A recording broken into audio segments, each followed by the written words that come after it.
नमस्कार शेतकरी मित्रांनो, मी दीपक जाधव, नाशिक. महाराष्ट्र राज्य हवामान साक्षरता अभियानात सर्वांचे स्वागत. आज 6 ऑगस्ट 2026. तर बघा, जर आजची सॅटेलाइट इमेज जर बघितली तर मित्रांनो बघा, तुम्ही आर्क्टिक ध्रुवापासून म्हणजे पृथ्वीचा जो दक्षिण नॉर्थ पोल आहे, तर त्या नॉर्थ पोल पासून ते भारतापर्यंत क्लाउड बँड आहे. आणि त्यानंतर ह्या बाजूला देखील एक क्लाउड बँड त्या ठिकाणी आपल्याला दिसतो आणि संपूर्ण अंटार्क्टिका ध्रुवापर्यंत या ठिकाणी जे ढगांचं क्लाउड त्या ठिकाणी फॉर्मेशन होताना आपल्याला दिसतंय. आता जो काही साऊथ वेस्ट मान्सून, दक्षिण पश्चिम मान्सून असतो, हा कधीही हिमालय क्रॉस करत नाही. मागच्या वर्षी हिमालय क्रॉस करताना दिसतो. परंतु आता एक वेगळाच फेनॉमिना घटना त्या ठिकाणी घडताना दिसतात की 10-10, 15-15, 20-20 हजार किलोमीटर लांबीच्या पट्टे त्या ठिकाणी ढगाचे तयार होत आहे. आणि हा बघा, हिमालयापासून सतत भारतावर ढगाळ परिस्थिती आहे. याचा परिणाम तुम्ही जर बघितला तर भारतामध्ये ओरिसा आणि अरुणाचल प्रदेश, मेघालय ह्या भागामध्ये जबरदस्त पाऊस त्या ठिकाणी पडतोय आणि पूर्व सदृश्य ब्रह्मपुत्रेचं पात्र अतिशय उफान त्या ठिकाणी झालंय. आणि महाराष्ट्राचं जर बघितलं तर बघा, आपण झूम करूया. आता झूम केल्यानंतर तुम्हाला हे समजत असेल की महाराष्ट्रावरती खूप मोठा पाऊस सध्या जरी नसला तरी मात्र पश्चिम घाटावर हे जे काही विरळ हवेचे पावसाचे ढग दिसत आहेत, त्यामुळे झड स्वरूपाचा पाऊस त्या ठिकाणी हा सक्रिय असणार आहे. तर हा किती दिवस असेल, तर आपण 6 तारीख आज सांगितली होती. तर त्याच्यामध्ये कशा प्रकारचे अंदाज असेल आता ते बघूया. तर बघा मित्रांनो, आर्क्टिक ध्रुवापासून ते अंटार्क्टिक ध्रुवापर्यंत हा जो पृथ्वीचा नॉर्थ टू साऊथ पोल आहे, याच्यामध्ये भारताचं लोकेशन या ठिकाणी तुम्ही बघू शकता की मी सॅटेलाइट इनसॅट 3DR ची इमेज तुम्हाला मागील पेजवर दाखवली. तर हा जो तुम्ही बघू शकता करंट लोकेशन, आज 6 तारखेला सकाळी 8 वाजेची सॅटेलाइट पिक्चर जर बघितली तर आर्क्टिक ध्रुवापासून निघालेला हा बर्फाचा झोन हा संपूर्णपणे बघा, मंगोलिया ह्या देशावरून चायना आणि हा असं संपूर्ण भारतावर येऊन संपूर्णपणे अंटार्क्टिका ध्रुवापर्यंत पसरलेला हा एक क्लाउड बँड त्या ठिकाणी आपल्याला दिसतो. तर याच्या प्रभावामुळे जे काही सध्या जर सिस्टीम बघितलं तुम्ही तर ओरिसा राज्यामध्ये जबरदस्त पाऊस पडतोय. ह्या ठिकाणी पूर्व भूमध्यरेखीय प्रशांत महासागरामध्ये, पश्चिम भूमध्यरेखीय प्रशांत महासागरात डॉल्फिन नावाचं चक्रीवादळ आहे. त्याची गती आहे 235 ते 250 किलोमीटर प्रति तास, इतक्या भयानक वेगाने. कारण हा जो प्रशांत महासागर खूप मोठा आहे मित्रांनो. मी आता काही वेळापूर्वी जो काही शॉर्ट व्हिडिओ टाकला त्यात सांगितलंय.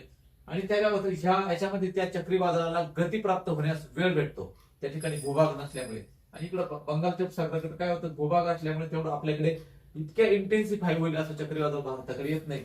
परंतु काय झालंय, डॉल्फिन चक्रीवादळाचा मॉडेलचा ट्रॅक मागील 3 दिवसापूर्वी तो ह्या बाजूला जाईल असं मॉडेल सर्व दाखवत होते. आणि या ठिकाणी एक कमी दाबाचा पट्टा निर्माण होणार होता. तर हा पट्टा साधारणपणे पुढील काळामध्ये महाराष्ट्रात येऊन 16 तारखेपासून जोरदार पाऊस देणार होता. परंतु डॉल्फिन चक्रीवादळाचा ट्रॅक आता हा संपूर्णपणे चायना देशावर येताना दिसतो. त्याचा परिणाम काय होतो मित्रांनो बघा, ह्या ठिकाणी जे काही चक्रीवादळ तयार होतात किंवा ह्या ठिकाणी जे काही सिस्टम तयार होतात, लो प्रेशर किंवा जो काही नैऋत्य मोसमी पाऊस जो असतो त्यात सतत बाष्प येत असतं. आणि हे एवढ्या गतीनं जे फिरतं 230-40 किलोमीटर प्रति तास, तुम्ही बघू शकता की साधारणपणे भारताच्या या बाजूला आहे. त्यामुळे होतं काय, आपण आता मॅप मध्ये बघूया. तर बघा मित्रांनो, होतं काय, या डॉल्फिन चक्रीवादळाची जी काही फिरण्याची जी गती ती आहे 240 किलोमीटर प्रति तास. इतक्या वेगानं प्रचंड वेग येतो इतका. आणि भारतात असं चक्रीवादळ कधी आलेलं नाहीये. तर हे जे नैऋत्य मोसमी जे ढग आपल्याकडे ह्या जून ते सप्टेंबर वाहत असतात, तर सिस्टम तयार झाल्यानंतर होतं काय की हे ढग ह्या बाजूला वाहतात आणि आपली संपूर्णपणे मान्सून प्रणाली डिस्टर्ब करतो. त्यामुळे ऑक्टोबर-ऑगस्ट महिन्यामध्ये सध्या कमी पाऊस होईल असं फॉरकास्टिंग सध्या पुढे मॉडेल दाखवत आहे. तर तो पाऊस होईल, परंतु 16 तारखेनंतर जो काही जबरदस्त पाऊस होणार होता तो कमी होऊन त्याच्यामध्ये ह्या सिस्टमच्या ट्रॅकमुळे तो कमी होऊन त्या ठिकाणी हलक्या ते मध्यम स्वरूपाचा पाऊस होईल. त्यानंतर संपूर्ण ऑगस्ट महिन्याच्या 21 ऑगस्ट नंतर एक सिस्टम बनताना दिसते, परंतु ते अंदाज अजून लांबचे आहे. सध्या महाराष्ट्रात बघा, तर तुम्ही खालच्या रत्नागिरी आणि तो एकदम दक्षिण पश्चिम भाग आहे, या भागातच पाऊस 64 ते 47 मिलीमीटर दाखवतोय. आणि ओरिसाकडे जे काही परिस्थिती बनली तुम्ही बघू शकता की 115 मिलीमीटर, 119 रोज पाऊस, मुसळधार पाऊस त्या ठिकाणी आपल्याला हा पूर्वांचल जो भाग आहे, पूर्व भागामध्ये त्या ठिकाणी पडताना दिसतो. आणि सध्या मान्सून ट्रफ देखील ह्याच ठिकाणी असल्यामुळे त्या ठिकाणी जोरदार पाऊस आहे. तर बघा मित्रांनो, सध्या जर बघितलं तर जी काही मान्सून ट्रफ असते, जी मान्सून ट्रफ ह्या जून ते सप्टेंबर महिन्यात ज्या काळात ज्या ठिकाणी असते त्या ठिकाणी मुसळधार पाऊस येतो.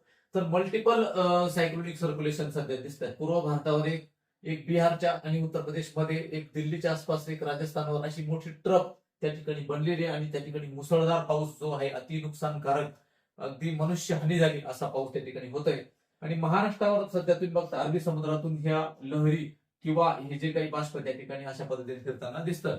तर आता बघा मित्रांनो, आज आहे 6 ऑगस्ट. आता 6 ऑगस्ट ते संपूर्ण ऑगस्ट महिना जर बघितला तर मोठा पाऊस राज्यात होईल अशी सिस्टीम जरी नसली तरी विखुरलेल्या स्वरूपात आज देखील मराठवाडा आणि विदर्भाच्या भागात पाऊस दिसतो. उद्या नागपूर आणि गडचिरोलीच्या भागात 7 तारखेला चांगला पावसाची शक्यता आहे. गडचिरोली, गोंदिया, नागपूर या भागामध्ये 6 आणि 7 आणि 8 तारखेला, नंतर तिथलाही पाऊस हटला जाईल. मराठवाड्यात देखील मोठा पावसाची शक्यता त्या ठिकाणी नाही, विखुरलेल्या स्वरूपात कुठेतरी थोड्याफार पावसाची शक्यता ही दिसते. इकडे कोकणामध्ये झडस्वरूप सतत पाऊस चालू आहे. पालघर, डहाणू, मुंबई, रायगड, ठाणे, रत्नागिरी, सिंधुदुर्ग. त्यानंतर पश्चिम घाटावर जर बघितलं तर नंदुरबार, धुळे, नाशिक, पुणे, सातारा, सांगली, सोलापूर, कोल्हापूर हा जो पट्टा आहे या पट्ट्यामध्ये पश्चिम बाजूने ढगाळ वातावरण सतत येत आहे. कारण बघा हे जे बाष्पाची मॅप मी या ठिकाणी सांगितलंय तुम्हाला, तर मोठा पाऊस जरी नसला तरी आता काय होईल की दुपारनंतर 11 ते 4 पर्यंत पाऊस हा थांबला जाईल आणि थोडंसं ऊन पडेल किंवा स्प्रे मारण्याकरता सगळं नियोजन करण्याकरता तुम्हाला त्या ठिकाणी सवड ही होईल. मात्र सकाळी काय होतं, जे क्लाउड बँड जो ऍक्टिव्ह झालेला असतो रात्री, आणि त्यामुळे सकाळी 6 वाजेपासून ते 11 वाजेपर्यंत 1-2 पावसाची पॅच त्या ठिकाणी येतील. त्यानंतर संध्याकाळी पुन्हा एकदा एक पावसाचा पॅच त्या ठिकाणी येईल. मात्र दुपारनंतर पश्चिम घाटावर, नाशिक पश्चिम, पुणे पश्चिम आणि सर्व जिल्ह्याचा जो पश्चिम भाग आहे पश्चिम घाटावर या ठिकाणी 11 ते 4 पर्यंत स्प्रे मारण्याकरता बरी त्या ठिकाणी उघड त्या ठिकाणी आपल्याला दिसते.